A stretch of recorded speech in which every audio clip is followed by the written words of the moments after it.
औज़ुबिल्लाहिमिनश्शैतानिर्रजीम बिस्मिल्लाहिर्रहमानिर्रहीम वतुइज़्ज़ुमंतशा वतुज़िल्लुमंतशा बियदिकल खैर। जी अस्सलाम वालेकुम, मेरा नाम है डॉक्टर मोहम्मद ताहिर इकबाल और आज हम एक नई डिस्कशन के साथ आपकी खिदमत में हाजिर हुए।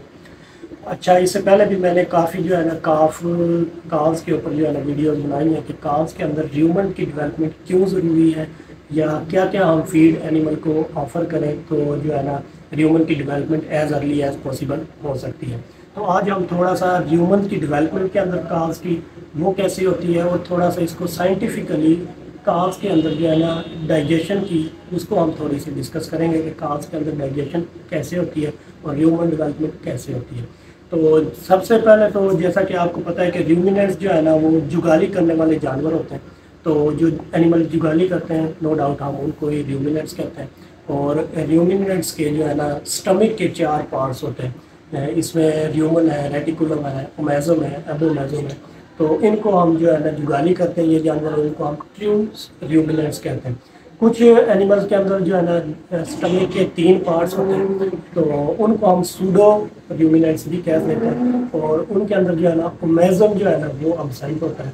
और इसकी एग्जांपल हमारे जो कैमल है जुगाली वो भी करते हैं लेकिन हम उनको सूडो र्यूमिनेंट्स कहते हैं। इस तरह बच्चों के अंदर जैसा कि हमें पता है कि जब एनिमल पैदा होता है तो उसका जो र्यूमिनेंट्स होता है, जो ह्यूमन वाला हिस्सा होता है वो अंडर डेवलपमेंट होता है। तो वो पूरा डेवलप नहीं हो रहा होता काव्स के अंदर। और जो काव्स के अंदर जो ह्यूमन और रेटिकुलम है वो 10 to 38%, 10 से 38% जो है ना स्टमक का हिस्सा होता है। जबकि जब एनिमल अडल्ट हो जाता है या जवान हो जाता है तो यही ह्यूमन और रेटिकुलम 64 to 80% होते हैं पूरे टोटल स्टमक का। आपको मैं ये दोबारा से समझाता चलूँ कि काव्स के अंदर जो है ना टोटल स्टमक का ह्यूमन और रेटिकुलम जो है वो 10% या 38% तक हो सकता है मैक्सिमम। लेकिन जब एनिमल जवान हो जाता है, अडल्ट हो जाता है तो यही ह्यूमन और रेटिकुलम जो है 64 से 80% तक होते हैं। इतना ज़्यादा मतलब इसमें ग्रो करना होता है काव के अंदर। तो इसलिए इसकी आपको इम्पोर्टेंस भी पता चल गई होगी कि कितनी ज़्यादा इम्पोर्टेंस है, क्योंकि ये पूरे स्टमक का 80% तकरीबन 60 to 80% ये बनता है। तो इसलिए ये बहुत ज़्यादा ज़रूरी है। उसके बाद ह्यूमन की डेवलपमेंट को बेहतर करने के लिए हमें काव्स के अंदर जो है ना ये हमें पता ही है कि जी हमें जो है ना सॉलिड फीड देनी चाहिए या फाइबर फीड देनी चाहिए।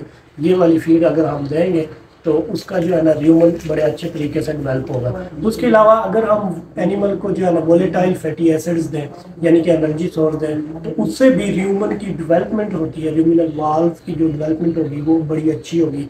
या ह्यूमन की जो फिंगर लाइक प्रोजेक्शंस होती हैं, आप कहना है कि जो ह्यूमन का तौलिए की तरह का जो हिस्सा दिखाई देने वाला होता है, जो तौलिए की तरह का हिस्सा होता है उसे हम जो है ना पेपिलाई कहते हैं। डेवलपमेंट के लिए जो है ना ज़रूरी होती है वोलेटाइल फैटी एसिड्स, और ये अब्जॉर्प्शन के लिए बहुत ज़्यादा ज़रूरी होते हैं। और जहाँ पे अब्जॉर्प्शन स्टमक के अंदर जहाँ पे अब्जॉर्प्शन ज़्यादा होनी होती है तो वहाँ पे ये पेपिलाई ह्यूमन के ही उस हिस्से के अंदर पेपिलाई ज़्यादा होते हैं और इसकी लेंथ जो है ना वो 1.5 सेंटीमीटर तक हो सकती है। इसी तरह रेटिकुलम जो है ना, रेटिकुलम भी बहुत छोटे साइज का होता है काव्स के अंदर और ये सेपरेट होता है। ह्यूमन और रेटिकुलम जो है ना एक ग्रूव मस्कुलर फोल्ड होता है जिसको हम रेटिकुलो ह्यूमन फोल्ड कहते हैं, उससे अलग होता है। अदरवाइज ये जो है ना सिंगल कंपार्टमेंट ही होता है, एक कंपार्टमेंट के तौर पे ही काव्स के अंदर जो है ना ये काम करते हैं। इसी तरह एबोमेजम जो है ना, एबोमेजम को हमने बात की कि एबोमेजम को हम फ्यूज स्टमक कहते हैं।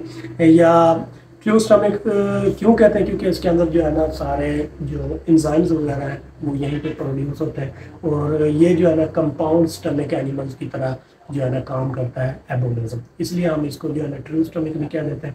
अब यंग वंस के अंदर डाइजेशन और इनडाइजेशन कैसे होती है वो मैं थोड़ा सा बताता चलूँ। या एक छोटा बच्चा जो है जब दूध पीता है तो वो कहाँ पे जाता है, उसके स्टमक के कौन से हिस्से में जाता है, तो हम इसको थोड़ा सा डिस्कस करेंगे। जब भी कोई छोटा बच्चा जो है ना जिसको हम या गाय के नीचे से दूध पिलाते हैं या फीडर के ज़रिए दूध पिलाते हैं तो दूध जो है ना डायरेक्ट जो हम ट्रू स्टमक है एनिमल का, जो काफ का ट्रू स्टमक है या जो हम र्यूमिनेंट्स के अंदर ट्रू स्टमक कहते हैं उसके अंदर जाता है, यानी कि एबोमेजम के अंदर जाता है। और एबोमेजम को जो है ना ये कैसे बाईपास करता है, एक ईसोफीजियल ग्रूव के ज़रिए जो है ना ये एक ग्रूव होता है जो कि मस्कुलर फोल्ड है, ये इसोफेजियल ग्रूव मसल्स का बना हुआ होता है और ये जो है ना डायरेक्ट ओमेजम के अंदर खुलता है और रेटिकुलम के साथ जो है ना इसकी वाल से होते हुए ओमेजम के अंदर खुलता है। तो जब एनिमल फीड लेता है तो ये बंद हो जाता है और वो सीधा डायरेक्ट एबोमेजम के अंदर जाता है, जिससे एनिमल की जो है ना डाइजेशन जो है ना दूध की छोटे काव्स के अंदर बड़ी अच्छी होती है।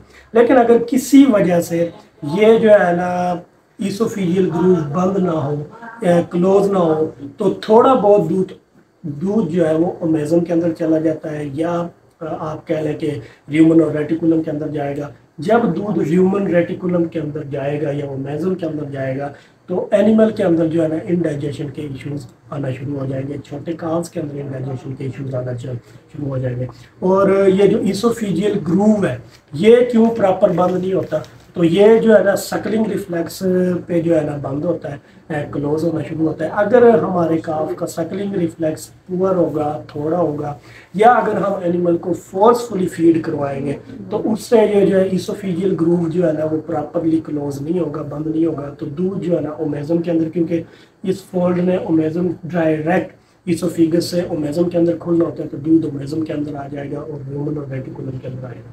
जैसे ये दूध र्यूमन और रेटिकुलम के अंदर जाएगा छोटे काफ के अंदर, तो छोटे काफ्स के अंदर जो इंडाइजेशन के इश्यूज होंगे उससे डायरिया भी हो सकता है, कॉन्स्टिपेशन भी हो सकती है।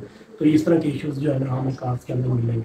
लेकिन अगर हमारे काफ्स का जो है ना अच्छा रिफ्लेक्स होगा तो ये इसोफेजियल ग्रूव बंद होगा और डायरेक्ट दूध जो है ना वो एबोमेजम के अंदर आएगा, जिससे जो है ना काफ हेल्दी होगा, उसकी डाइजेशन अच्छी होगी। तो ये इसोफेजियल ग्रूव के अंदर कौन कौन से स्टिमुलस हो सकते हैं जो इसको क्लोज कर सकते हैं। तो पहले नंबर पे मैंने बात कर ली कि सकलिंग रिफ्लेक्स है। दूसरे नंबर पे है जी कंपोजिशन फीड की कंपोजिशन ये है कि मिल्क हो या मिल्क सॉलिड मिल्क रिप्लेसर्स हो, तो वो तो इसको प्रमोट करते हैं और ये रिफ्लेक्स जो है ना देती है। अदरवाइज दूसरे लिक्विड्स वगैरह उन पे इतना ज़्यादा रिफ्लेक्स नहीं होता और तो ये जो है ना फीड ओमेजम के अंदर जा सकती है और इंडाइजेशन का इशू बना सकती है। इस तरह फिजिकल फॉर्म है, अगर हम सॉलिड फीड देंगे जैसा कि कंसनट्रेट और है वगैरह, अगर हम फाइबर फीड या सॉलिड फीड देंगे कंसनट्रेट वगैरह, तो वो भी प्रमोट करते हैं, इसको स्टिमुलेट करते हैं और क्लोयर को इसोफेजियल ग्रूव के बंद करने में हेल्प आउट करते हैं और फीड जो है ना सीधी एबोमेजम के अंदर जाती है और अच्छी डाइजेशन होती है। तो आज के लिए इतना ही।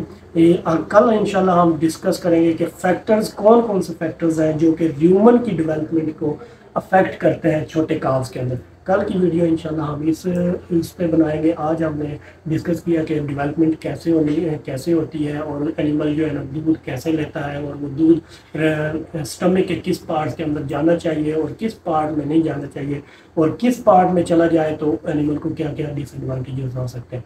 आज की वीडियो में हमने ये चीज़ें डिस्कस की हैं। कल इंशाल्लाह जो है ना ह्यूमन की डेवलपमेंट के ऊपर जो है ना क्या क्या चीज़ें असर अंदाज होती हैं उस पर डिस्कस करेंगे। तो आज के लिए इतना ही, दुआ में याद रखिएगा। अस्सलाम वालेकुम।